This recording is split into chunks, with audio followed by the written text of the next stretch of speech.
Tout le monde voit Modula et je vais taper du coup Geniali. En fait, la présentation que je vous ai faite sur le site, là, je l'ai faite en mode Geniali pour accessible. Alors, quand vous créez un Geniali, quand vous en créez un, il est plus ou moins à vous. C'est un système tout de même de partage. Et il faut savoir une chose, c'est qu'en gros, quand vous créez une présentation, elle vous appartient. Il n'y a pas vraiment de droit d'auteur. Elle vous appartient pas beaucoup, même pas du tout. Donc, en tout cas, dans celles que je fais, elles ne m'appartiennent pas, quoi. C'est-à-dire que si vous tapez sur Google sida d'Allen, par exemple, vous allez tomber sur mon Geniali et vous pouvez même, je crois, en payant Geniali, le modifier. Pas vraiment à moi. Donc, il faut juste faire attention. À mon avis, il y a des modalités qui vous permettent de faire une protection de vos données. Je pense à des oraux que vous auriez à présenter, voire même une thèse. 3-4 ans, la plupart des thésards passeront probablement par cet outil pour faire des présentations. Et là, clairement, il y aura nécessité d'un droit d'auteur. Ah, il y a Jeanne qui demande si vous aviez cours de ce matin avec Madame Mathias. Sur le... Donc, voilà. Donc, je vais reprendre, je vais terminer.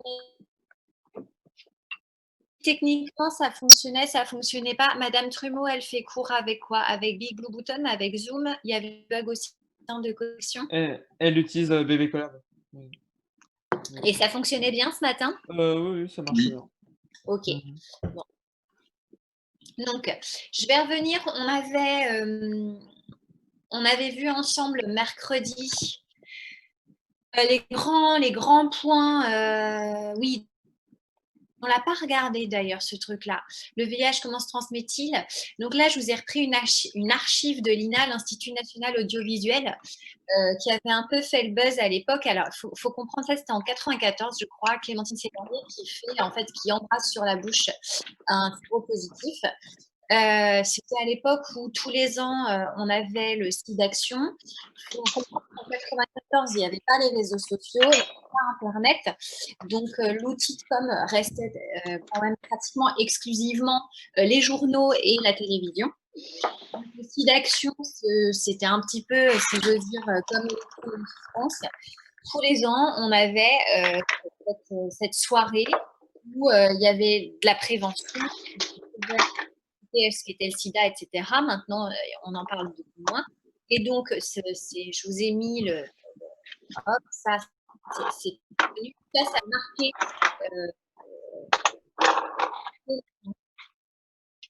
c'est une actrice. Je pense que maintenant, elle joue non plus. Enfin, elle n'est pas toute jeune. Et en fait, dans cette émission, elle avait donc embrassé un séropositif sur la bouche pour bien faire comprendre aux gens que cette maladie ne se transmet pas du tout par les baisers, mais par les rapports sexuels, par les seringues. Et on en a parlé, transmission materno-fétale et allaitement. Donc, c'était juste pour dire que, parce qu'à l'époque, enfin, dans les années 90, les gens qui étaient séropositifs étaient vraiment... comment dire, c'était un peu une maladie honteuse. Et en gros, j'ai déjà vu des gens qui n'allaient pas aux toilettes après une autre personne sous prétexte qu'elle risquait d'attraper le sida, ce qui est complètement, qu'elle risquait d'attraper le VIH, ce qui est complètement crétin, puisque c'est un rapport sexuel. Donc, c'est pas juste en allant uriner ou en embrassant quelqu'un sur la bouche ou sur la joue, ça ne change rien. Donc, là, ce que vous devez retenir, c'est que c'est un virus, donc un parasite intracellulaire obligatoire et qu'il a comme cellule hôte les LT4, les lymphocytes T4. Et pourquoi ces lymphocytes T4? Parce qu'à leur surface, ils ont des glycoprotéines, les CD4, associées à des corécepteurs CXCR4 et CCR5. Et c'est un peu un modèle clé-serrure. Ce sont ces glycoprotéines membranaires à la surface des LT4 qui ont une forme complémentaire avec la protéine GP120 et GP41 associée au niveau de l'enveloppe du virus. Donc, on avait terminé sur ça, c'est d'un point de vue culture G, je pense que c'est ce que vous devez retenir, parce qu'en fait, ça vous permet de comprendre que dans une maladie, et c'est pour le coup, concernant la Covid-19 et donc le virus SARS-CoV-2, on n'a pas encore exactement, on ne sait pas, enfin, l'évolution, on l'a mal, on commence vraiment à comprendre les variations des charges virales, du répertoire immunitaire qui se met en place. Mais quand on a des récidives chez certains patients qui ont été atteints par SARS-CoV-2, donc qui ont été malades de la Covid-19, on a encore du mal à comprendre tout ça. Pour le sida, c'est très très bien étudié depuis les années 80 maintenant. Donc le sida, il existe depuis les années 20 probablement. Mais c'est depuis les années 80 avec Montagnier, donc un chercheur français, qu'on a identifié le virus et qu'on a dit ça c'est le VIH et ça c'est le sida et le VIH est responsable du sida. Ce qui est très compliqué, c'est que cette phase asymptomatique d'un individu à l'autre, elle peut durer plus ou moins longtemps. Et maintenant, grâce au traitement, on peut faire en sorte que cette phase asymptomatique, c'est-à-dire sans symptômes, c'est-à-dire qu'on a des taux de LT4 qui sont globalement cohérents avec un individu qui va bien, qui n'est pas atteint par le VIH. Et à un moment donné, on ne sait pas pourquoi, le VIH finit par se multiplier, n'est plus tapis, mais exprime par la rétrotranscriptase, par la transcriptase inverse, son génome. On a plein de virions et les LT4, donc cellules hôtes du VIH, finissent par éclater. C'est ce qu'on appelle une apoptose, comme on l'avait vu nous avec les LT8 cytotoxiques qui entrent en contact avec une cellule infectée. Ben, vos LT4 infectés par le virus en produisent beaucoup, des centaines, des milliers, et finissent par mourir. Et quand on détruit le LT4, on détruit la cellule pivot de l'immunité et donc on favorise le développement des maladies opportunistes et donc la mort de l'individu. On s'est arrêté avec ces questions. Donc, qui est concerné? Tout le monde, quel que soit l'âge. Et finalement, il y a 6-7 ans, quand j'en parlais, j'avais un peu surpris les élèves parce que les dernières données, il y a 6-7 ans, montraient que c'était les nouveaux cas de sida déclarés, enfin, pardon, les nouveaux cas de sida identifiés, on les trouvait chez des femmes d'une trentaine d'années suite à des adultères, etc. Et maintenant, depuis 5 ans, il y a de nouveau une prévalence de cette maladie chez les jeunes. Parce qu'il y a très très peu d'utilisation des préservatifs, enfin pas suffisamment d'utilisation du préservatif en particulier, où il n'y a plus du tout de méfiance vis-à-vis de cette maladie. Et donc, je me permets d'insister, on n'a toujours pas de vaccin. Alors, les traitements sont mieux, mais toujours avec des effets secondaires lourds. Et on est quand même à 37 millions de séropositifs au VIH dans le monde en 2018. Ça, c'est les derniers publiés par ONU-SIDA. Donc là, vous avez des valeurs qui sont réelles, si j'ose dire. Alors, réelles, c'est un peu faux quand je raconte ça, et vous en êtes totalement conscient avec la Covid-19. C'est que les valeurs que vous avez là, elles sont publiées par les États. Et donc, en fait, il est probable que certains pays n'aient pas de données. Donc, qu'on ait une sous-évaluation de la prévalence de cette maladie. Ça, il faut en être conscient.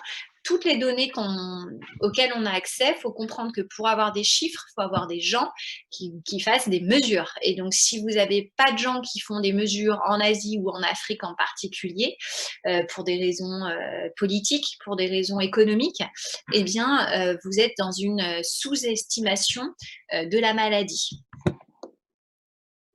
Donc, les vidéos, ça je passe. C'est vraiment très intéressante, cette vidéo sur l'explication de l'apparition de cette maladie. Et puis, il me restait donc les traitements.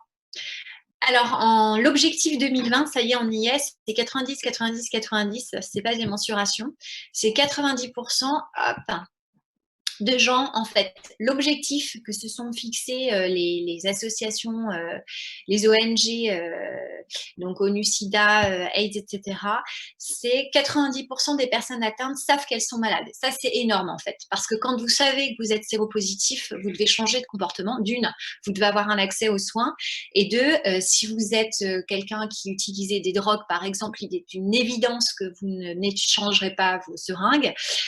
Si vous êtes une future future maman, eh bien, il faut le savoir que vous êtes séropositif pour ne pas transmettre à l'enfant, ne pas faire d'allaitement et au moment de l'accouchement, faire un accouchement par césarienne. Et puis, au sein de couple qui se crée, eh bien, s'il y en a un des deux qui est séropositif, il faut absolument qu'il le signale à l'autre, se protéger. Et puis, il y a les traitements, la PrEP, je vais en parler maintenant. Donc, 90% des personnes atteintes savent qu'elles sont malades. En gros, quand vous savez que vous êtes malade, eh bien, vous sauvez, vous permettez d'avoir une durée de vie prolongée et vous sauvez des vies. 90% d'entre elles reçoivent un traitement. Alors ça, c'est ce qui est le plus dur en fait à satisfaire parce que les traitements, même si maintenant on aborde des génériques, c'est-à-dire des médicaments qui coûtent moins cher, eh bien, le souci reste que il faut il y a 15 ans, on disait la maladie est au sud, les traitements sont au nord. C'est plus totalement vrai. On peut enfin amener les trithérapies, voire multithérapies en Afrique et en Asie. Mais néanmoins, ça reste un coût. Ça veut dire que les malades doivent avoir accès régulièrement aux boîtes de médicaments. Et donc ça c'est compliqué. 90% de ces dernières présentent une charge virale indétectable. Ça veut dire qu'on reste le plus longtemps possible en phase asymptomatique. C'est-à-dire qu'elles n'ont quasiment aucun risque de transmettre la maladie. Ça, vous m'aviez posé la question mercredi dernier. C'est sûr que quand on a une charge virale très basse, la probabilité qu'on transmette le virus par rapport sexuel ou autre est plus faible. Et puis, il y a un truc que je trouvais intéressant aussi, c'est voilà. Plusieurs points restent préoccupants. La situation en Europe de l'Est, en fait, et en Asie centrale, on vous dit, donc ça c'est un rapport 2016, mais en gros, comme les politiques publiques, elles peinent à se développer en termes de prévention, on voit une recrudescence de cette maladie. La multithérapie ou trithérapie, alors il y a ça 15 ans, on parlait exclusivement de trithérapie.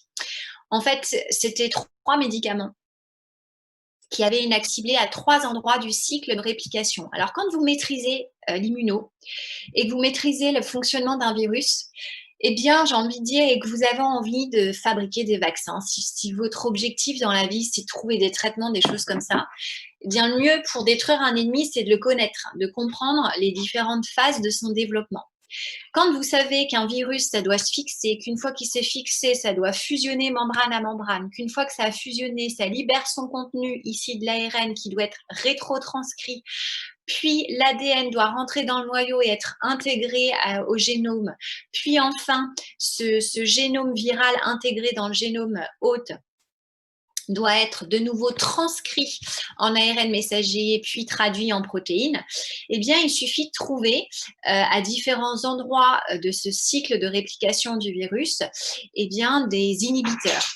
Alors, dans la trithérapie, entre autres, il y en a une molécule qui est très connue qui empêche la reverse transcriptase ou transcriptase inverse, c'est l'INTI, de fonctionner.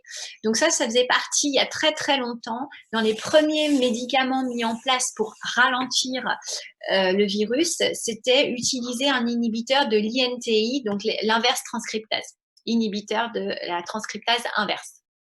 Donc ça fait un petit moment qu'on le maîtrise déjà. Il y a une façon aussi d'empêcher le virus de se répliquer, c'est de l'empêcher de se fixer. Donc on va faire, par exemple, des molécules qui entrent en compétition avec la GP120 pour la fixation au CD4, CXCR5 et CCR5 et CXCR4. Le problème, c'est que CD4, c'est une molécule qui a un rôle quand même pour le LD4 au niveau des chimiokines. Vous vous souvenez, les cellules, elles communiquent entre elles par des molécules et en fait, CD4, c'est un récepteur à une chimiokine. Donc, si vous empêchez, si vous cachez, si vous camouflez les CD4, vous empêchez le virus de s'intégrer, mais vous empêchez aussi les bonnes molécules de l'inflammation, par exemple, de réagir. Ensuite, qu'est-ce qu'on a d'autre ? On peut, ça c'est assez récent parce que c'était pas évident, empêcher l'intégrase d'agir. Là, vous avez la petite bonne femme là, l'espèce de, je sais plus comment elle s'appelle, bref, peu importe, qui empêche l'ADN viral de s'intégrer dans le génome hôte. Et puis, enfin, cet ADN va être transcrit en ARN messager, puis va être traduit via les ribosomes en protéines et les protéases clivent les différents morceaux de protéines pour finir une GP120, une GP41, etc. Et donc, vous pouvez avoir comme cible un inhibiteur de la protéase. Dans les trucs un peu nouveaux, il y a les INNTI, là, le petit bonhomme avec sa clé à molette. Alors ça, il faut être très fort en biochimie pour le comprendre. Mais l'idée, c'est que une transcriptase inverse, c'est une enzyme, puisque ça finit en ase. Donc, une enzyme, elle agit sur un substrat qui est de forme complémentaire et elle fait quelque chose dessus. Elle peut le découper, elle peut greffer un morceau, un groupement phosphore, un groupement phosphate, etc., etc. Eh bien, quand vous voulez empêcher, vous devez vous souvenir, nous, on avait vu dans le cas de la prostaglandine, la cyclooxygénase, la COX, paf, elle agit sur l'acide arachidonique et elle produit de la prostaglandine. Et on avait vu que l'aspirine était un inhibiteur compétitif, c'est-à-dire que c'est une molécule qui ressemble à l'acide arachidonique, qui entre en compétition avec l'acide arachidonique. Et du coup, votre COX, elle va agir sur l'aspirine et elle va agir, elle va se fixer dessus. Puis elle va rien faire du tout puisqu'elle ne pourra pas produire de prostaglandine. Ainsi, quand je prends de l'aspirine, je diminue l'inflammation, je diminue la sécrétion, la production de prostaglandine et avec ça, la diminution de température, de douleur, etc. Eh bien, l'INNTI, en fait, la transcriptase inverse, soit vous l'empêchez d'agir sur son substrat, soit vous trouvez une molécule, et c'est le cas de l'INNTI, vous trouvez une molécule qui va se fixer ailleurs sur votre Pac-Man, mais en s'y fixant, ça change un peu la conformation du Pac-Man. Regardez, là, il a une tête bien ronde. Je mets un inhibiteur non compétitif, j'appuie dessus et hop, le Pac-Man, il a une forme de bouche canard, quoi. Donc, il ne peut plus agir sur son substrat. Donc ça, en biochimie, on le maîtrise très, très bien quand on fait de l'enzymologie. Une enzyme, il y a deux types d'inhibiteurs. Il y a ce qu'on appelle les inhibiteurs compétitifs. Ils vont rentrer en compétition pour la fixation au site actif, entrent en compétition vis-à-vis du substrat. Et il y a les inhibiteurs non compétitifs. Eux, ils se fixent à un autre endroit de l'enzyme, la déformant un peu, changeant sa conformation et donc empêchant l'enzyme de fonctionner. Dans un cas comme dans l'autre, vous empêchez l'enzyme de fonctionner, mais par contre, pas au même endroit. Donc voilà la multithérapie. Trithérapie, c'était prendre l'antitranscriptase inverse, l'inhibiteur d'entrée, et puis souvent on a associé l'inhibiteur de protéase. Et multithérapie, on peut avoir jusqu'à 1, 2, 3, 4, 5 comprimés qui ont des cibles diverses dans le cycle de développement du virus. C'est ce que ça va pour tout le monde. C'est clair? Je continue. Hop. Je vais essayer d'avoir, voilà, il m'ennuie mon petit truc là, voilà, hop, parce que j'ai la barre de Zoom qui m'ennuie. Donc voilà pour la trithérapie ou multithérapie. L'hypothétique vaccin, donc ça c'est super important de le maîtriser. Je vous avais mis dans le Google Forms, est-ce qu'on peut vacciner? Ben non, pour le moment, ça fait 34 ans qu'on cherche un vaccin et on ne l'a toujours pas trouvé. On le trouvera peut-être, mais l'explication pourquoi on n'a toujours pas un vaccin contre le VIH, elle est double. D'une part, vacciner, c'est finalement, on l'a vu ensemble, inoculer à un individu soit des particules virales, des glycoprotéines de surface, etc. Le problème, c'est que dans le cas du VIH, GP120 et GP41 mutent très vite puisque c'est un virus à ARN. Donc, ces protéines de surface, elles changent de forme très souvent. Ça, c'est le premier problème. Le deuxième problème, pourquoi on n'a pas de vaccin? C'est qu'en fait, quand vous voulez vacciner, je vous rappelle, par exemple, si je prends un virus atténué, vous allez mettre en place une réaction immunitaire dite inflammatoire, hein, la réponse immunitaire innée, qui ensuite est prise en relais par la réponse immunitaire adaptative spécifique avec mise en place de LT4 mémoire, LB mémoire et LT8 mémoire. Le problème du VIH, c'est que le VIH va spolier le LT4. Donc, on a énormément de mal à induire la mise en mémoire de LT4 mémoire, les pivots de l'immunité spécifique adaptative. Et le dernier souci, c'est que ce virus, et on ne sait pas trop comment, on a beaucoup de mal à identifier à quel moment il s'en va, mais il reste tapi très longtemps dans les cellules, il reste caché. Donc c'est très compliqué de produire un vaccin parce qu'il se dissimule pendant très très longtemps dans les cellules immunitaires et on ne sait pas à quel stress interne ou externe induit le réveil de ce virus. Hypothétique. Et puis la PrEP. Alors la PrEP, c'est ça que je voulais vous montrer. Ça, c'est assez récent. Donc la PrEP, ça veut dire prophylaxie pré-exposition.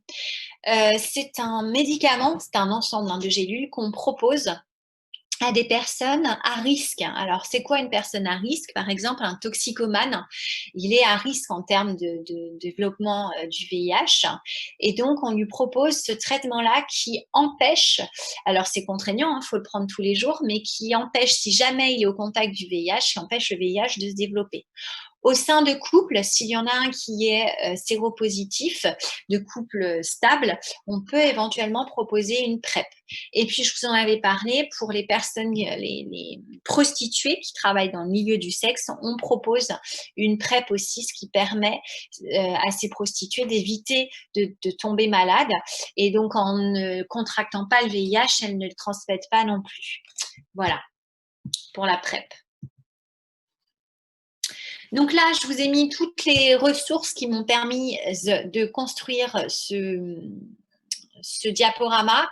Donc, l'INSERM, l'Institut national de la santé et de la recherche médicale, c'est en France avec l'Institut Pasteur des centres de recherche et donc qui travaillent entre autres sur le VIH. Et puis, SIDA Info Service, mutation CCR5, ça c'est je vous ai mis une petite publique que je trouve intéressante. Voilà. Qu'est-ce que je vous ai mis d'autre? AIDS, évidemment, ça, ce sont les associations. Philadelphia, je vous en avais parlé. Le film, je ne sais pas si vous l'avez regardé. Et puis, voilà. Est-ce que vous avez des questions? Je vais revenir sur Zoom. Faut que je vous retrouve. Je vous ai perdu. Ah, ça y est, vous êtes là. Et moi, d'ailleurs, je suis partie. Vous ne me voyez plus. Hop. Est-ce que ça va? Est-ce qu'il y a des questions? Moi, j'en aurais une. Ça va pour tout le monde? Madame, j'ai une question, moi. Pas de questions sur le VIH et le sida? Si, madame, j'ai une question. Si, Martin a une question. Je sais pas si vous l'entendez. Ouais, c'est bon. Ah. En fait, madame, quand il y a un couple dont l'une des deux personnes est séropositive mais qui veulent faire un enfant, Ouais. ça marche comment? Eh bien, on fait. Alors, il y a. On va regarder avant que donc ils consultent et avant de se lancer dans la conception d'un enfant, on va regarder la charge virale de la personne séropositive au sein du couple. Donc, on va faire un dosage pour regarder la charge. Charge virale, c'est la quantité de virus qui circule dans le sang, enfin dans le milieu intérieur, sang et lymphe. D'accord. Une fois qu'on a mesuré cette charge virale, si elle est très très faible, on va probablement quand même donner une PrEP à la. Alors, si c'est la maman, de toute façon, voilà, elle est déjà sous multithérapie. Et donc, eh bien, on va donner un traitement PrEP au futur papa. Donc, ils ont leur rapport sexuel évidemment non protégé. Et pendant le développement fœtal, on ne change pas, je crois, il faudrait vérifier, mais normalement, on laisse la thérapie qu'on donnait à la maman. Et en fait, c'est le point positif, c'est que ce virus qui fait 90 nanomètres ne passe pratiquement jamais la barrière placentaire. Il ne passe pas du sang de la mère au sang de l'enfant. D'une, parce que sa charge, elle est très faible grâce au traitement. Et en fait, 90 nanomètres, ça reste suffisamment gros pour que ça passe pas la barrière entre la barrière placentaire. Le seul risque, c'est un contact sang à sang de la mère à l'enfant, non pas pendant le développement fœtal, mais à la naissance. Donc là, c'est sûr, on pratique une césarienne et on empêche l'allaitement. On dira à la maman qu'il ne doit pas être allaité, ce petit. Sachez quand même qu'en France, dès qu'une femme tombe enceinte, elle doit faire une analyse de sang. On va regarder plein de trucs. On regarde HRGP, enfin plein de protéines. Et entre autres, on vérifie qu'elle est bien séronégative. systématiquement. C'est pas la maman qui demande je veux vérifier que, mais c'est fait systématiquement, de sorte que si elle ignorait qu'elle était séropositive, on va tout de suite lancer un traitement pour s'assurer que le bébé ne va pas contracter, enfin ne va pas être atteint par le VIH. Si c'est le papa qui est séropositif et la maman qui est séronégative, je pense, enfin, je serais surprise qu'on propose une insémination artificielle, hein. J'y crois pas du tout. Je pense que maintenant, avec les traitements, on arrive à diminuer la charge virale pour faire une prise de risque très très faible à la maman et donc au futur petit. Ok. Est-ce qu'il y a d'autres questions? Plus de questions sur le sida? Juste quand je vous avais fait le petit QCM, j'ai regardé ce que vous avez fait. Alors, il y en a certains qui m'ont dit transfusion sanguine, on peut l'attraper. J'ai fait exprès de vous le mettre, ce truc-là. Alors, vous êtes né bien après ce scandale sanitaire. En France, il y a eu une affaire du sang dit contaminé. En fait, il y a des gens qui ont donné leur sang, qui ignoraient dans les années 90 qu'ils étaient séropositifs et qui ont donné leur sang, comme on donne son sang. Voilà, vous, majeurs, vous pouvez donner votre sang. En ce moment, c'était pas mal demandé là pour en mars, dans le cas du Covid, d'aller donner son sang. Et quand vous le donnez, vous avez 8 semaines, vous pouvez de nouveau le donner. Et la seule contrainte, c'est qu'il faut être majeur pour pouvoir donner son sang. Évidemment, être séronégatif. Sauf qu'à l'époque, dans les années 90, les tests de dépistage étaient malheureusement insuffisamment fréquents.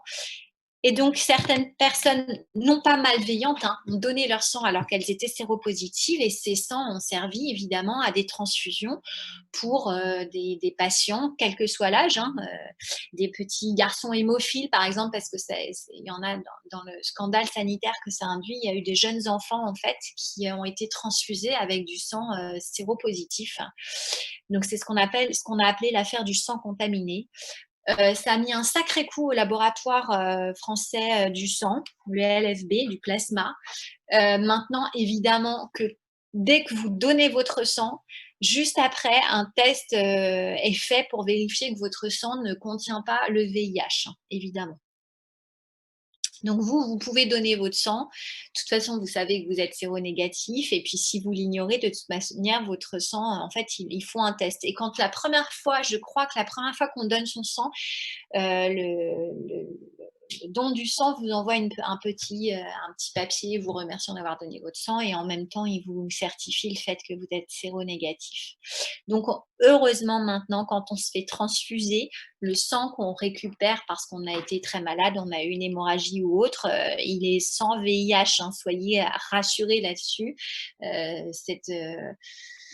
Voilà, c'est pas le parallèle est très faux, mais en gros, si vous avez écouté les explications du docteur dont j'ai oublié le nom, le docteur québécois là dans la vidéo, il vous explique que, alors certes, l'histoire du chasseur de viande de brousse est probablement née de ça, mais après comment vous expliquer que le sida soit propagé aussi rapidement, il est fort probable que dans les années 20-30, quand on a commencé à faire des vaccins,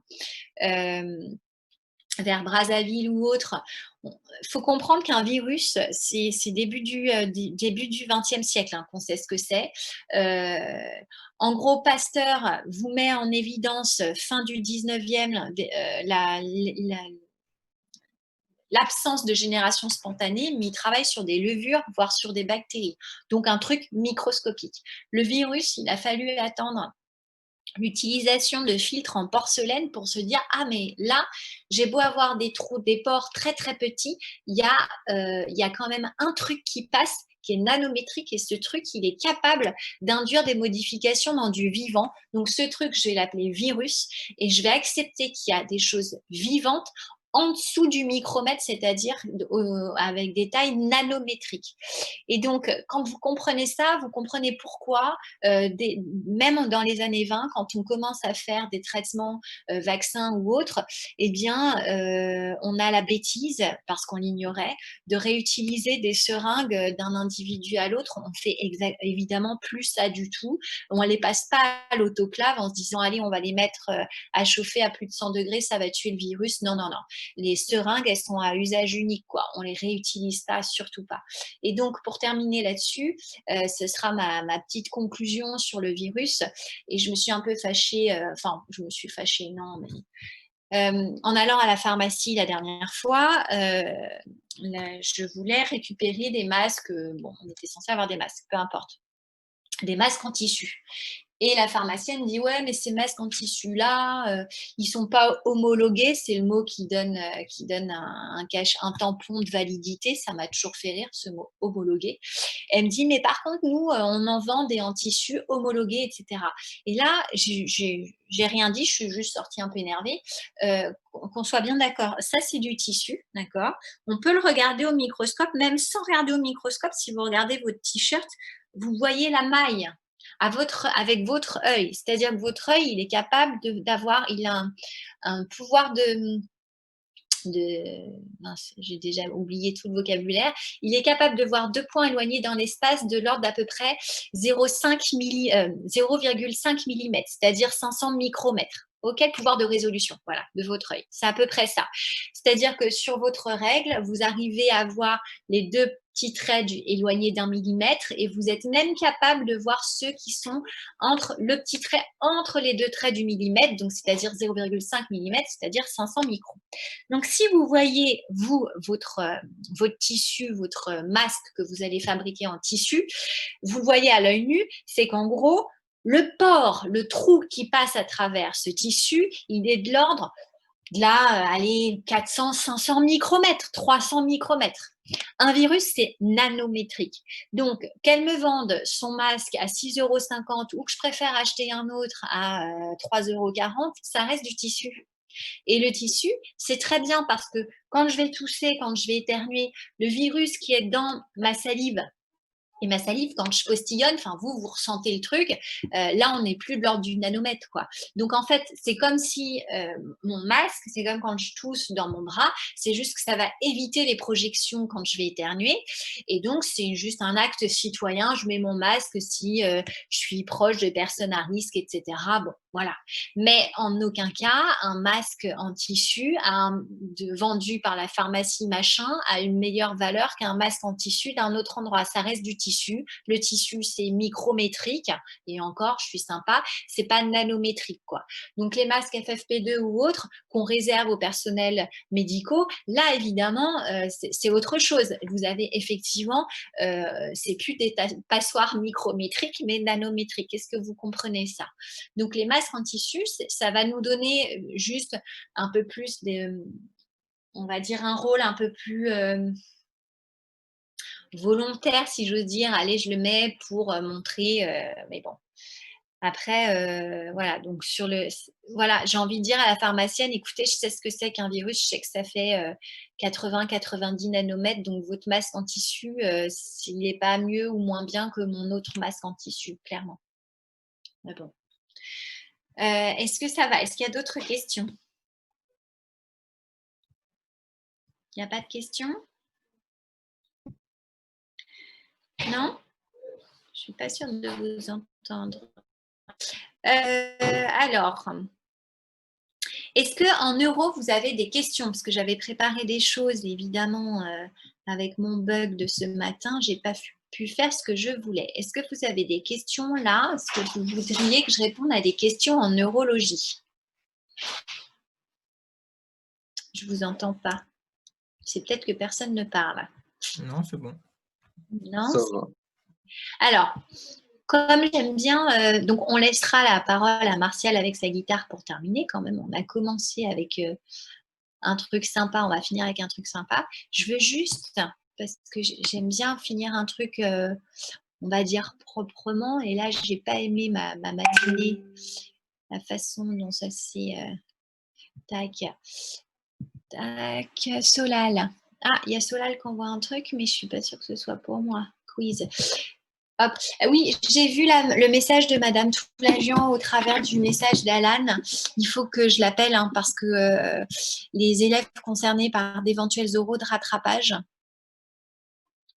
on a acté que ce seraient les 3 disciplines les plus fortement coefficientées. Donc, il faut que je la prévienne qu'en histoire géo, enfin, sauf si les élèves concernés ne sont pas d'accord avec ce que je dis, mais il vaut mieux que vous preniez les coef 7 ou 9 pour les maths, et enfin ce sera 7 en l'occurrence puisqu'il n'y a pas de spé maths dans le groupe, et puis physique, chimie éventuellement pour coef 6 et coef 8 pour les spé SVT. Juste pour terminer, qu'on finisse la neuro, puis comme ça, mercredi prochain, on fera du géniali. Le réflexe myotatique est l'étirement d'un muscle en réponse à son propre étirement, non. Met en jeu le système nerveux central, non. Est contrôlé par le système nerveux périphérique, oui. Sert d'outil diagnostique pour tester la fonctionnalité de l'encéphale, non. Les étapes, pardon, est-ce que vous avez le partage d'écran comme moi avec le QCM en format PDF là? Je suis dessus. Oui. Ouais. Oui. Les étapes d'un réflexe sont, alors je lis et puis vous me dites la lettre, je lis dans ma tête, comme ça vous aussi, c'est quand même plus...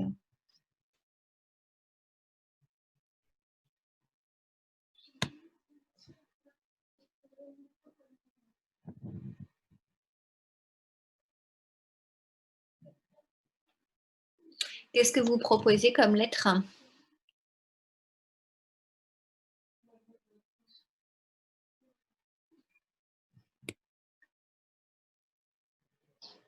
J'ai envie de dire C. Ouais, moi aussi, mais en fait, ouais, mais on se trompe. C'est pas le C. Ah, mince. C'est presque ça. En fait, voilà, merci. Message nerveux, en fait. J'ai le stimulus reçu par l'organe récepteur qui, du coup, induit un message nerveux qui se propage vers la moelle épinière, vous vous souvenez, par la voie dorsale, et par la voie ventrale, émission d'un message nerveux vers l'organe effecteur et la réponse comportementale. En fait, entre le C et le D, j'avais enlevé message nerveux à gauche et à droite de la moelle épinière. Donc, en amont, enfin, au niveau dorsal et au niveau ventral. Donc, c'est la D, bravo. La fibre nerveuse sensorielle, et là, vous mettez quoi?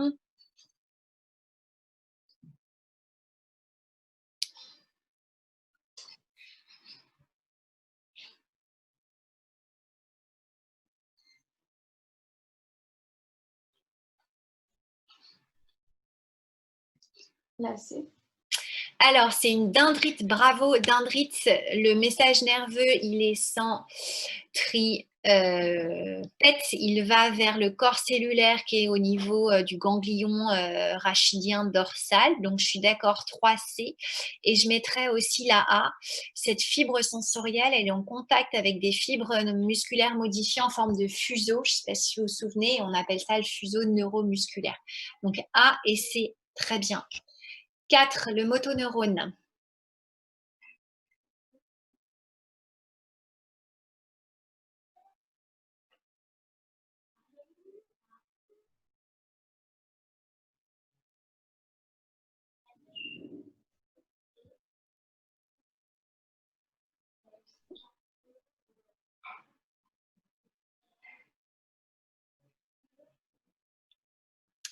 Qu'est-ce que vous proposez?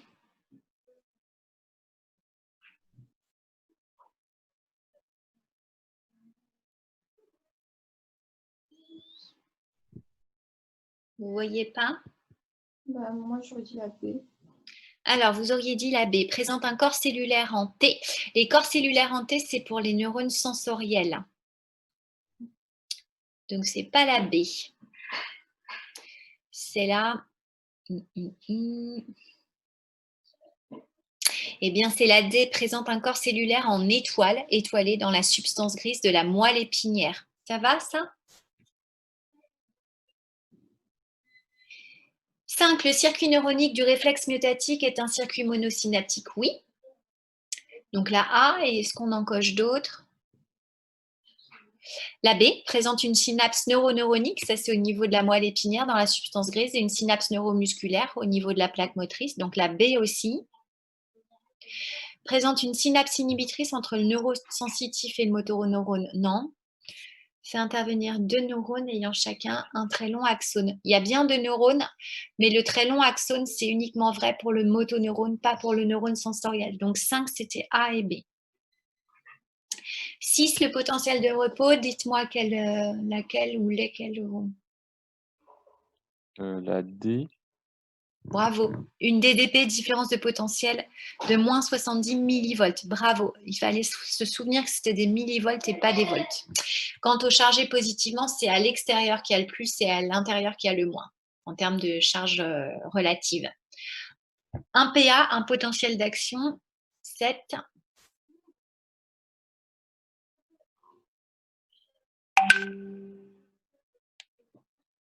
Ah mince, il y a Luna qui est déconnectée. Tac. Oh, ça va pas recommencer. Je sais pas si c'est bon, je la vois là cette fois-ci. Plus de stress. Donc le PA, vous dites quoi pour la 7? Pas d'idée? La 7, c'est le... Enfin, il y en a plusieurs. Il y a la B. Ouais, il y a la B, c'est stéréotypé. On a tous la même forme de potentiel d'action. Et puis, je mettrais aussi la D est déclenchée suite à une dépolarisation membranaire supraliminaire. Supraliminaire, ça veut dire supra au-dessus de, liminaire, la valeur seuil. Ça va, ça?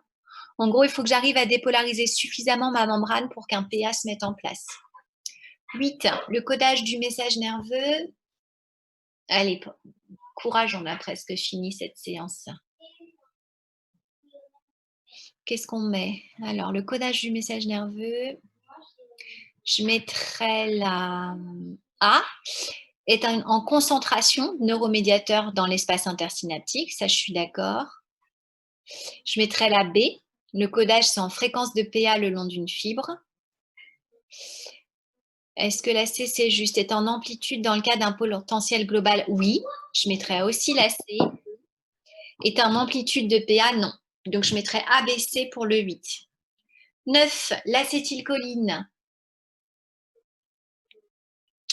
Alors, je vous laisse lire et vous me dites après les lettres.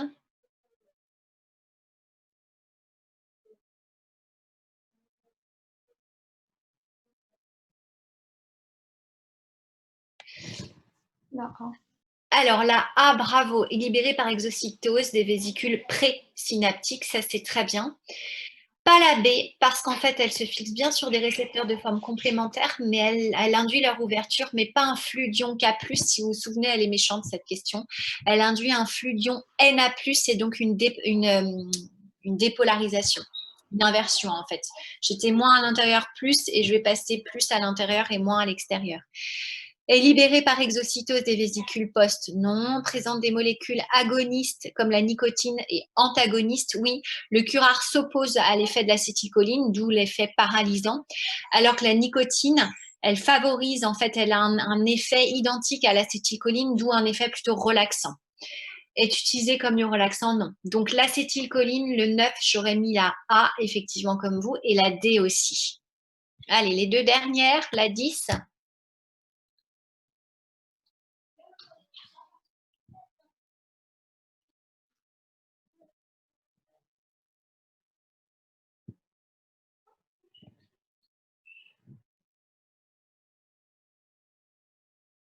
Qu'est-ce que vous proposez pour la 10?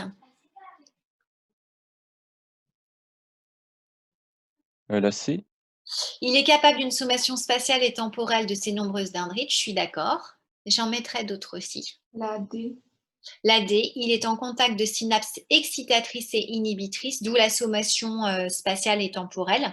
L'inhibitrice, c'est avec le GABA.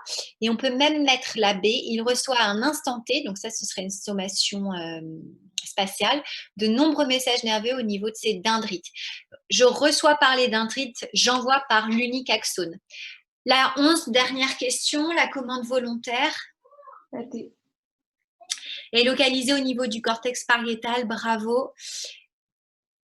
Et surtout pas la C, c'est pas unilatéral, c'est contrôle. Vous vous souvenez, le préfixe, là, c'est opposé, la partie, mon cortex droit contrôle la motricité volontaire gauche. Et donc, c'est pas le système nerveux périphérique, c'est bien le système nerveux central au niveau du cortex pariétal. Bravo, bravo. Eh bien voilà, c'était une séance un petit peu animée. Je suis vraiment désolée. J'aurais dû... voilà, je n'avais pas éteint mon ordinateur depuis longtemps. Tac. Alors, est-ce que vous avez des questions? Je vais revenir sur le Zoom, vous voir là. Je vais arrêter de partager, c'est encore mieux. Est-ce que c'est clair pour tout le monde? Ça vous convient toujours de faire une petite initiation à Geniali mercredi? Oui, Vous oui. maîtrisez le PowerPoint, vous maîtrisez peut-être Prezi. Ça peut être sympa de vous entraîner à faire un Geniali. Vous n'avez pas besoin de payer. Donc moi, j'ai un accès qui m'a été débloqué en février par le lycée. Ils ont payé pour moi et Madame Caveau un test. Donc après, ça va être développé pour tous les profs, je pense, en tout cas ceux qui sont motivés. Toujours est-il que sans payer, vous vous inscrivez surtout de manière gratuite. N'allez pas payer un abonnement à Geniali, c'est vraiment pas nécessaire dans vos facs et dans vos cursus futurs. Je pense qu'on vous le payera, donc allez pas dépenser des. C'est pas très cher, mais ça sert à rien, quoi. Et ça s'installe pas sur l'ordinateur, c'est-à-dire que tout est sur le nuage, tout est hébergé sur le net. Donc, c'est l'avantage aussi, c'est que ça, si votre ordinateur commence à saturer en termes de mémoire, eh bien, vous êtes tranquille. Et donc, je vous montrerai un petit peu comment on peut faire. Moi, j'ai déjà fait un CV sur Geniali, j'ai déjà fait des cours pour vous, une présentation pour un oral, pour le recrutement à l'ENVA. En fait, j'avais fait une présentation via Geniali qui a bien plu, visiblement.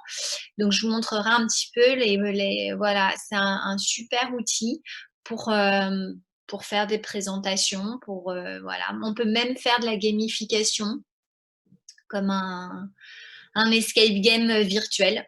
Donc, c'est assez sympa. En tout cas, moi, j'aime bien. Donc, voilà, je vous montrerai mercredi pour faire une petite pause.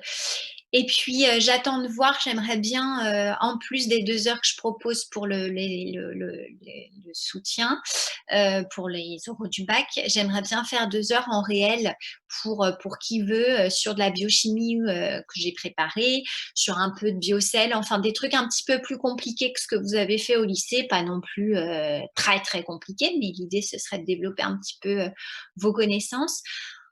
En présentiel, je ne sais pas le nombre d'élèves qui seraient intéressés pour se déplacer au lycée. Il faut que je vois demain comment ça se passe, si c'est pas trop compliqué. Mais j'ai bien envie de vous voir, quoi. Donc, même si le 3 juillet s'approche, voilà. Et j'espère que les écoles primaires vont réouvrir de manière plus conséquente que la seule journée qui m'est offerte pour le moment, parce que sinon, c'est compliqué. Voilà. Eh bien, j'espère que tout le monde va bien. Martial, vous nous faites un petit coup de musique là. Allez, pour terminer cette superbe séance. Il a des. Désolé, mais le petit, c'est quoi? Ah, quel dommage. Ah, ben je vais appeler Monsieur Poumeroli alors. Bon, ben votre papa, vous pouvez l'inviter au cours de Geniali mercredi. Hein. Voilà. Et nous là, les profs, normalement, aujourd'hui et demain, on va au lycée remplir vos colonnes de bac. Si ça se trouve, j'aurai le droit de vous dire des trucs, je n'en sais rien. Je les remplis moi demain. Donc, bon, peut-être que je pourrais vous en dire plus. Est-ce que j'aurai le droit de le faire? Je n'en sais rien. Bon, ben voilà. Eh bien, à demain pour certains en présentiel, à tout le monde mercredi. Madame. À mercredi. Ouais, n'hésitez pas à me poser des questions si vous en avez, si vous voulez voilà, parce que je m'ennuie un petit peu. Allez, bonne journée à tous. Bonne journée. Bonne journée. Bonne journée, madame. Au revoir.